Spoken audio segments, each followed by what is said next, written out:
একবার তুলসীদাস প্রভু রামের দর্শন করার জন্য চিত্রকূট যাচ্ছিলেন। তখন রাত হবার কারণে সে আগ্রায় থেকে যান। তবে যখন এই কথা আকবর জানতে পারেন তখন সে লালকেল্লায় থাকতে বলেন। তবে তুলসীদাস বারণ করে দেন, যার কারণে আকবর অত্যন্ত ক্রোধিত হয়ে যায় এবং তুলসীদাসকে বন্দি করে তার সামনে নিয়ে আসতে বলেন।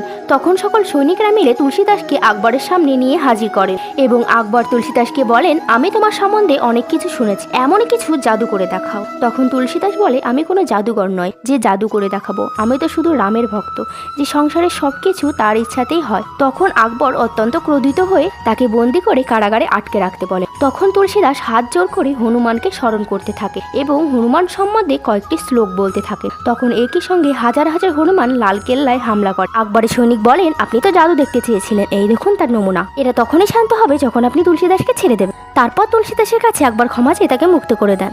হনুমান তুলসীদাসকে বলেন, তাকে স্মরণ করে যে শ্লোক বলেছিলেন সেটি হনুমান চল্লিশা নামে জানা যায়।